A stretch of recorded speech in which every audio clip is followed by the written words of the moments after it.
Hey, welcome back. I'm going to do a little piece on drones and counter drones. So off the beaten track again, but I did something the other day on kind of what's going on in the world, talking about the possibility of warfare erupting further in Europe, talking about things like terrorist attacks. And that got quite a few people interested. And I was talking about drones a little bit there. What qualifies me to talk on this subject? I've been working in my area of defence on counter drone products for about 7 years now.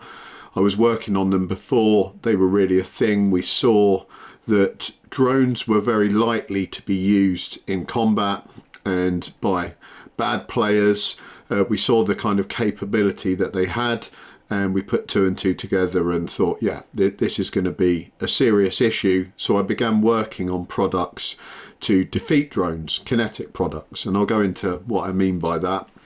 So I'm going to talk a little bit about drones and the types that are being used, the danger of drones, for people that aren't aware of how they can be utilized. I won't go into great technical detail of telling people how to do these things for obvious reasons, but for anyone who thinks I'm giving information away to terrorists or whatever, believe me, all these bad guys already know everything I'm about to say and a whole lot more. So that's my big concern, is that this is already out there. That they have all the information, they have all the parts, they have every single thing to make a very unpleasant situation, and it's just through luck and maybe a little bit of judgment that some terrible stuff hasn't happened already in this country and the rest of Europe. We saw a couple of weeks ago in Belgium a group of 4 terrorists who were plotting to use a number of armed drones to take out what they think was some politicians. Luckily, that attack was thwarted by security services. And as you probably know as well, there's been various sightings of drones over airports, over military bases. And this is a kind of area denial strategy where actors that don't have our best interests at heart, so it could be China, could be Russia, whoever, would use drones to basically disable parts of our economy. Because if you disable an airport, it obviously robs our country of a huge amount of income. All those business flights can't move. The flights themselves, the amount of money that you're losing all the time whilst they're grounded, all the cargo that can't move, it costs hundreds of millions of pounds for the economy. So it's a very effective way of waging economic warfare at a cheap rate. And I'll talk a little bit, when we mention cheap rates, I'll talk a little bit about why drones have become such a popular thing as well. So when people think of drones, most people think of the sort of things that children are playing with in the back garden, and these aren't dissimilar. The types of drones that I work to defeat are what's called FPV drones, first person view, so they can be flown with goggles, and they fall generally within the 5-inch and 7-inch categories, and those inch ratings relate to the size of the rotors on the drone. So the actual drones themselves are sort of yay big, but they're incredibly powerful. They can carry payloads, and you might have seen footage of them in places like Ukraine, where they're dropping things like mortars, grenades. So they can carry certainly a payload that's deadly enough to kill a couple of people at least and seriously injure a few others. And this is being done all the time now in the war with Russia and Ukraine. About 70% of the casualties from that war currently are casualties from drones, so they're taking up the vast amount of casualties. And one of the reasons that drones have become so popular there is because they're incredibly cheap. If you imagine that these things have a 7 to 10 kilometer range, they can be easily learnt, it doesn't take much to fly one, and they can be made or purchased for somewhere in the $500 to $1,000 or pounds category, and that would be enough to purchase something that had a lethal payload on it. So an incredibly cheap way of conducting warfare. Now, if you compare that to a sniper, for example, who has a range of about 1,000 meters, 1 kilometer, if we average things out, all the training that you had to give him, the extreme levels of equipment, the precision equipment, laser range finders, like an £8,000 rifle, very expensive ammunition, and most of all the training that guy's undergone for probably 3 to 5 years to get to that skill level has cost hundreds of thousands of pounds as well.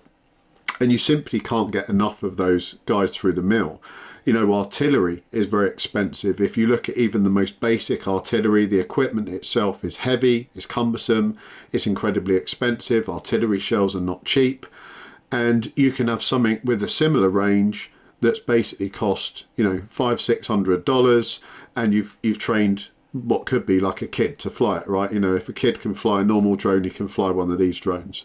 So that's why they've become such a concern, is because they are available en masse, they are available incredibly cheaply, and to up armor them to create a kind of lethal drone is very, very easy. As I said in my last video, if you found a 14-year-old that was really into drones and tech stuff, he would have the capability to do something like this. You know, you don't have to be a professor or anything to do it. You don't have to be an engineer to do it.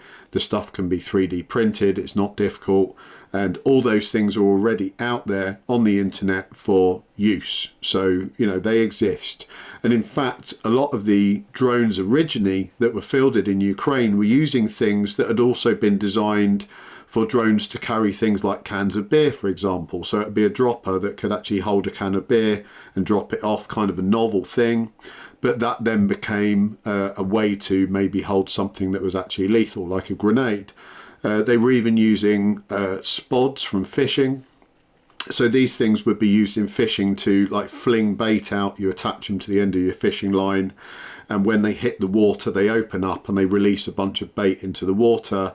They'd even worked out how to hang these off the bottom of a drone and just drop them. They would contain something like a grenade. When they hit the ground, exactly the same. They open up, the lethal payload falls out, and it goes bang, and people die. So a very, very easy thing to mimic, and I'm actually incredibly surprised that we haven't seen more attacks from these things. You know, that's my biggest concern in this country at the moment. I think that probably the security forces also share that. We've seen now a wave of NATO countries after that thwarted terrorist attack in Belgium, and after all the airport sightings and the military base sightings, we've now seen a wave of European countries start taking the drone threat seriously. So what can be done to defeat drones? This is where there's a lot of misinformation. So the first people say is, well, you just can jam them, or you can somehow, you know, take control of them. There's an electronic method of dealing with drones. That used to be true, and it's becoming less so now. The reason being is because that's a cat and mouse game. So the defense industry creates some kind of jammer. You might have seen these sort of futuristic looking great big guns that are being aimed at drones to try and take over the signal, or to try and, you know, take out the signal so that the drone gets confused and lands. They worked right in the beginning of all this, but soon that developed into this cat and mouse game where the guys that were making the drones would bypass certain parts of the software, would change certain frequencies. So currently in Russia and Ukraine, there's frequency bands that are jammed, and there's frequency bands that are not jammed. So people are able to fly certain drones at certain frequencies at certain times, and it becomes like a war of attrition. You know, they're going to lose some that get jammed, and they're going to get through with some others. But that obviously tells us that electronic warfare in terms of counter-drone is only partially effective. And they've also now got drones that fly by wire. So they're basically flying by a fibre optic cable. They have no controls in them at all. You know, they haven't got a sort of GPS system there. They're just controlled by this cable, and they can go up to like 7–10 kilometers as well, dragging this cable behind them because it's incredibly thin and light, almost like a spider web. And those things are impossible to jam because they're hardwired, right? So you're not going to take control of something that's hardwired. They're not operating on a frequency. And that's kind of changed the game, because then people are, okay, what else can we do? So the next thing people normally jump on is lasers. Most people have seen a video of like a couple of different militaries showcasing a laser-based product which is taking drones out of the sky. Now, in theory, that's pretty cool. In practice, these things are massive.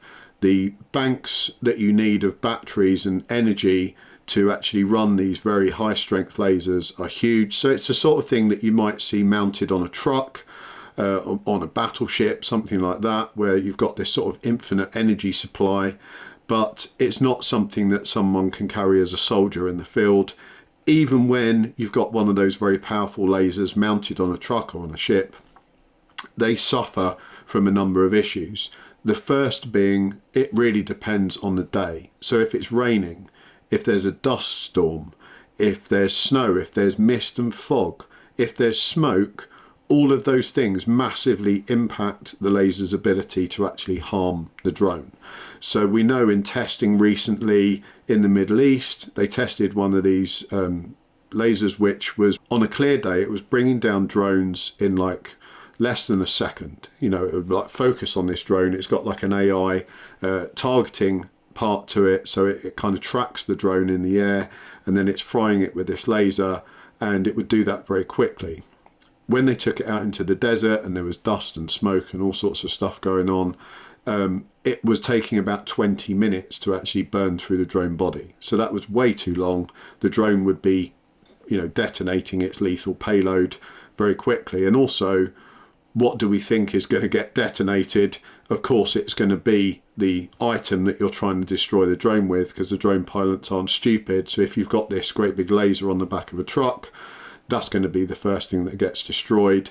And even on a clear day, they're just going to send multiple drones because they cost so little money. You know, if they're costing the enemy $500-600 and you've got this massive truck with like a £3 million laser on it, they're going to just send a whole bunch of those cheap drones, and somewhere or another they're going to blow that thing up. It's going to be a big win for them. A lot of people don't understand, when it comes to warfare, it becomes a financial thing. You know, people focus on the loss of life because that's the very emotional part of the story, and of course we connect with that because it's awful and it tugs at our heartstrings. But when you actually think of what wins and loses wars, it tends to be financial, and it tends to be like a material supply situation. You know, can you keep materials supplied to the front lines? Can you afford to get those materials to the front lines? And if your enemy is fielding $500 and $600 drones, and you're fielding kit worth millions of pounds, and that's getting destroyed, even if it takes them a few drones, they're winning the war, because at some point you're going to run out of resources, you're going to run out of money. They're not. You know, that's what's happened in all major warfare, that it becomes a resource-based scenario.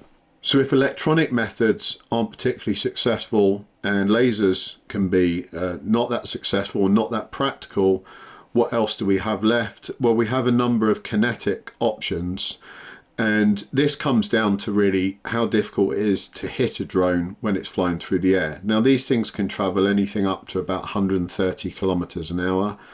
Generally speaking, they're traveling, depending on what they're attacking, because I work with a lot of end users who actually have been in conflicts where these things are operating. You know, if they're tracking a vehicle, they're going to be running at the same pace as that vehicle, and they will track it and hit it from behind. You've probably seen those kinds of videos. If they're kind of playing cat and mouse with someone, which they do quite a lot, they'll pick out a single infantry guy and use this as like psychological warfare. They'll kind of hover around and sweep in and attack him and keep coming back and back and back, because they're trying to create a element of fear among the troops. But if it comes to, if they've got a target that they already know is there and it's a pre-designated target, they're just going to fly right at it at full speed. So if you've got a group of guys in a vehicle, for example, and the vehicle sat there stationary, they're just going to fly that thing at like 130k straight into that vehicle and blow it to smithereens. And to give you an idea of time and distance, you know, if a drone is 100 meters away, an FPV drone, it's incredibly difficult to see. You can only just about hear it. Depending on the background, you might not even be able to see it. Beyond that distance, it gets, incredibly hard, and you probably wouldn't see it at all. So at 100 meters, if you notice it, you've now got about 3 seconds to engage it before it reaches you. So you're very limited on time. You haven't got time to kind of set up some complex targeting system or anything like that, unless it's autonomous and it's already detecting things itself, but that isn't necessarily man portable. So we've actually kind of gone back in time a little bit. The most effective kinetic solution currently for counter drone is 12 gauge shotgun. That's what I've been working on for about the last 7 years in a variety of different iterations. Currently I've designed and created probably the most widely used 12 gauge shot shell for counter drone in the world. That's been working very well.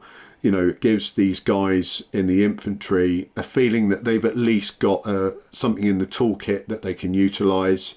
And you've probably already seen videos in Ukraine of both Russians and Ukrainians shooting drones out the sky with 12 gauge shotguns, combat shotguns.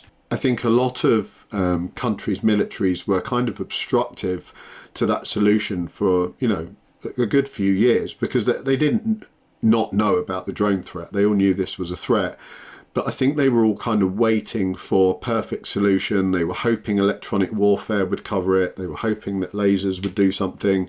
You know, all these different things were tried, and they were kind of waiting to see what's the perfect solution, because they really didn't want to bring in a secondary weapon system. They didn't want to go through the hassle of training troops in how to hit moving targets with a shotgun, because that's completely a different skill set to what the troops currently do, which is aim with a rifle. You know, if you're shooting a shotgun, it's like an instinctive type of shooting, both eyes open. I think the closest I can put it across is that if you're playing tennis, you're just looking at the ball, right? You're never like looking at your tennis racket, and your brain automatically knows where the tennis racket is, so you can play that shot. Shooting fast moving targets with a shotgun is very similar. You're not looking at the gun, you're not looking at the sights, you're not looking at the bead at the end. You're just looking at what you're shooting at, and if your stance and body mechanics are correct with that gun, it's almost like pointing a finger. You're going to aim to hit that thing by sort of pointing at it with the gun, and you don't even think about the gun. So training people to do that is a whole new ball game for the military, mostly. And I think they were all adverse to that until the warfare began to kind of show up on the doorstep. You know, when these drones started turning up across military bases and over airports and stuff, they really had to have a rethink and go, okay, now we need to, you know, pull our fingers out. Now we need to really do something, because we're running out of time, and we'll get into a position where something really dreadful happens and we just don't have the means to deal with it at all, or the means we have is not going to be workable. Standard sporting loads do not work well against drones. The main problem being is the lack of kinetic energy. The problem is when you hit a drone, it's hovering in the air or it's flying through the air.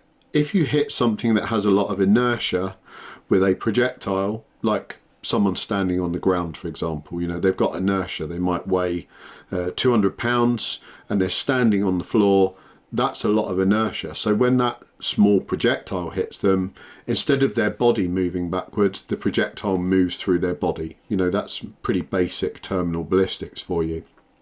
Now imagine if that person is hovering in zero gravity and I hit them. This would be the extreme example. Instead of actually impacting damage to the person, as I hit them, they're just going to move back at the same speed as I've punched them. The energy from the punch is going to be completely absorbed into that movement. It's not going to be absorbed by them as the target. Now drones are a little bit like that, not that extreme. When you hit drones in the air, you will actually see them move away from where they've been struck. So they're being pushed backwards, and that push backwards is absorbing a lot of the kinetic energy that you're trying to inflict upon the drone to actually create damage. So it becomes very important then to make sure you've got a specialist cartridge that is able to exert more damage than a standard sporting cartridge. I'm not going to again go into the details of that, because that's kind of IP of the company I work for, and we're not going to be sharing that around. But suffice to say, they're very similar in nature. You know, we're still looking for very consistent patterns from a shotgun, because that helps with your hit probability. We're still looking for good velocity, but we just have a different set of projectiles there to actually enhance kinetic energy on target. And speaking to people that are building drones for Ukraine, people that are using drones in Ukraine right now, we've asked them, for example, will they kind of upgrade these things to have a more resilience to things like shotgun? And the general feeling is no, because this is a game of volume, you know, that both sides are just producing as cheaply as possible in the highest volume possible. They know they're going to lose some. They're not going to get them back. You know, once you've launched one, it's gone. You're not going to fly it back, because if you fly it back, the enemy knows where you are. They're all going to be tracked. All kinds of things like that are going on. So they're considered almost like ammunition. You know, they're a consumable item. And because of that, they keep them as cheap as possible. So they're not about to up armor them unless it's some specialist drone that's got a very special application. Maybe it's going on some, you know, super mission to deal with a high value target. But other than that, these are just the cheapest possible things. So I think for at least the foreseeable future, 12 gauge shotgun has a continuing application in counter drones. We've actually seen now the Ukrainians and the Russians, that is now their main counter drone doctrine, is 12 gauge. You know, they have what we call a layered defense. So they might use electronic methods to actually look for drones in the sky and to alert them when one's coming in. They might then have electronic jammers, and like I said, they're jamming frequencies and stuff like that.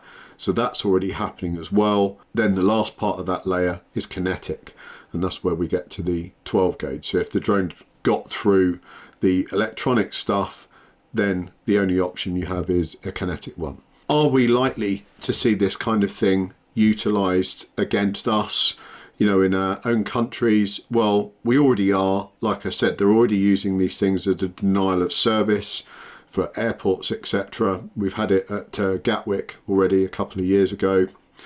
I think that will continue. I'm actually amazed that they haven't been used more, because you know, when terrorists are prepared to do things like crash lorries into groups of people and go out and shoot people, knife people and whatever, it's only a matter of time before they start utilising drones at the same time.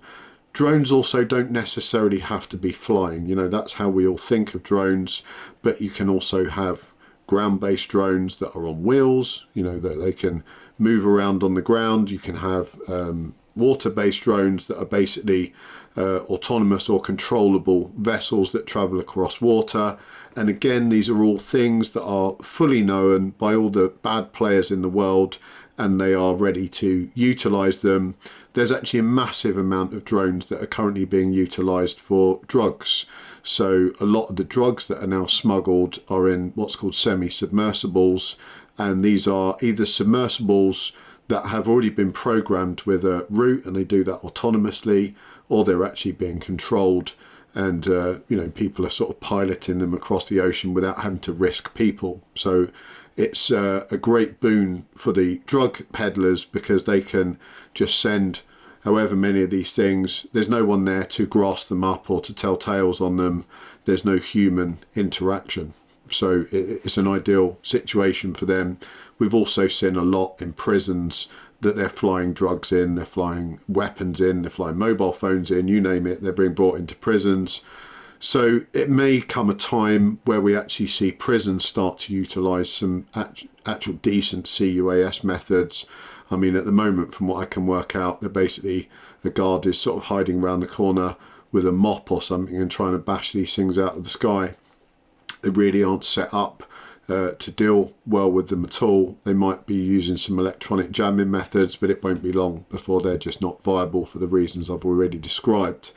So it's a big concern. I'm certainly concerned enough that I'm avoiding going to places where I think that kind of attack would be possible. I live out in the country, so I don't think anyone's going to fly a drone into my house specifically. But, you know, would I, in the next few months, be going to a big protest or some sort of political event, any event which could attract people that want to do harm to that event or the people that attend it? No, I probably wouldn't, you know, for those reasons. So that's my personal precaution. And on the flip side, on the defence side, I will continue to develop interesting kinetic products that help the good guys sort of deal with these drones that are sent by the bad guys. I hope that has been of interest to some of you. If you've got any questions, I'll do my best to answer them in the comments. Like I said, I can't get into extreme technical detail because that would be unfair and it would possibly give people an edge that I don't want to have an edge, but I will do my best to answer in general terms. Thanks for watching, guys. Take care. Have a good one. I'll catch you soon.